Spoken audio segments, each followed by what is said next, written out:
The beginning for us was when Josh was 3 months shy of his 18th birthday. He displayed signs of, I thought it was part of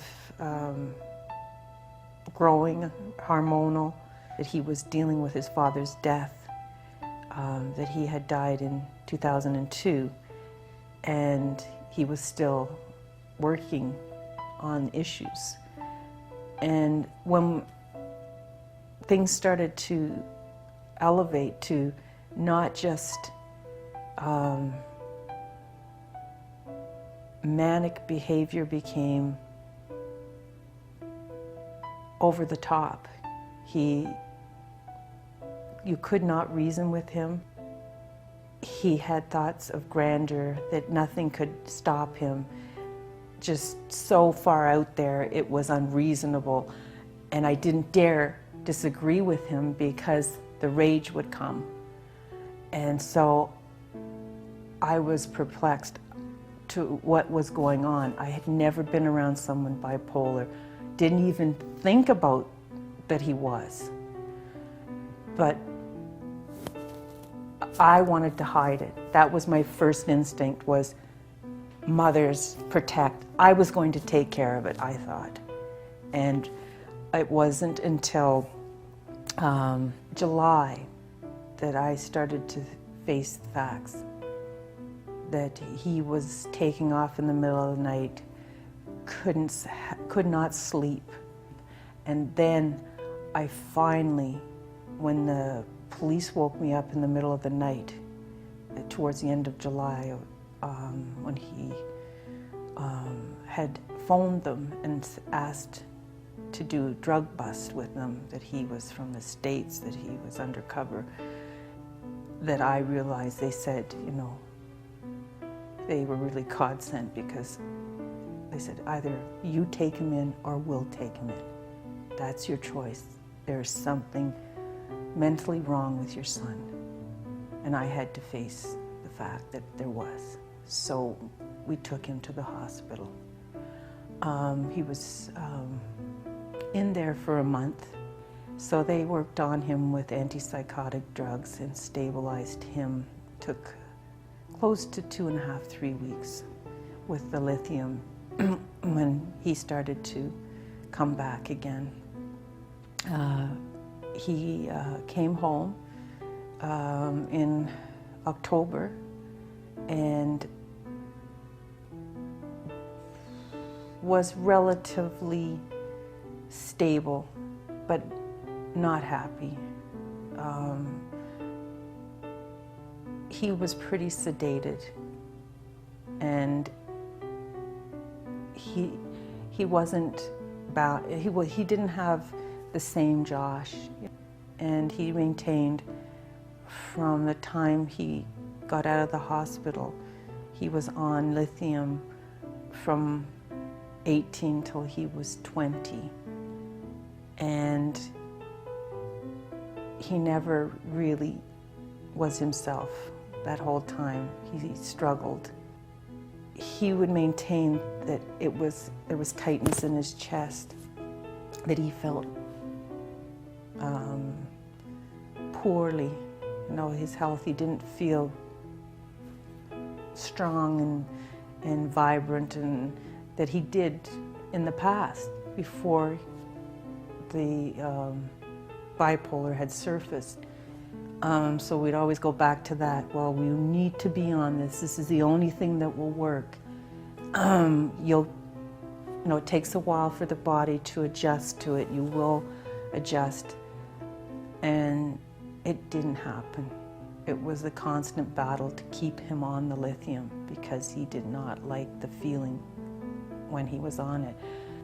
Finally, in 2007, he decided, without my knowledge, that he was going off of the lithium because of a book he had read. I finally noticed, after there was always a stockpile of the lithium, because I always wanted to make sure there was enough, and I realized it was not being used up. And I confronted Josh, and he told me he wasn't taking it, he's not bipolar, and that's the way it's going to be. He was blinded by the mania and the denial that he did not have this. So from from January of 07, he's 20 now, till September 1st, that window, he went through hell.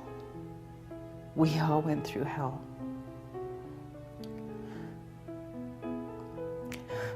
To see your son lose touch with reality and don't know where they are. They're at risk of hurting themselves. He never was really at risk of hurting anyone. The behavior was so insane when he didn't have anything to control his mood swings, to control his thoughts.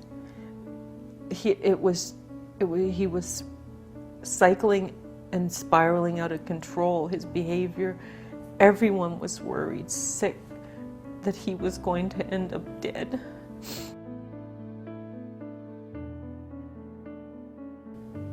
When he was 18, I did hear about True Hope from two people, from my mother and from Greg, my partner. And I dismissed it because I thought, oh, here we go, another supplement. You know, you hear of a million of them. And I just didn't pay attention to it. So it was when Josh and I were invited to go to, our doctor was good friends with a psychiatrist from the Mayo Clinic in New York and Mount Sinai, and he had moved back to Calgary, and she was friends with him. Her husband's a psychiatrist, Josh's doctor, and so we went to see him twice, or at least twice, 2 occasions, maybe 3, and he was the one that had brought it up, and he said, well, look it up. He said, a lot of people that I know, and this is a psychiatrist, a very reputable psychiatrist. He said, this isn't this isn't a prescription drug, but I know a lot of people that have, and his patients, that have tried it, and it has done wonders for them. So I ordered it, I phoned them up January, and they said it would take about a week or less. And so it came, and right away I opened that box like it was Christmas Day. And I thought, I'm scared, I'm so scared, but I'm gonna listen. I got it. This is something I have to take a chance for his life, to make, just to see. I had to find out. It was probably 5 weeks. This meant so much to me. He came, I don't know where exactly we were in the house, and he started whistling. And I had to stop, and I thought, who is that? And it was Josh whistling, and I hadn't heard him whistle years, since 17, and his dad, he was a whistler. I mean, Josh is the clone of his dad. To hear him whistle was like heaven. It was like bliss. I can't say how much every day I'm so thankful. I'm just so, I don't look like it now, but I'm just so happy. I'm so happy that I got my son back, that he's whole, that he's Josh again.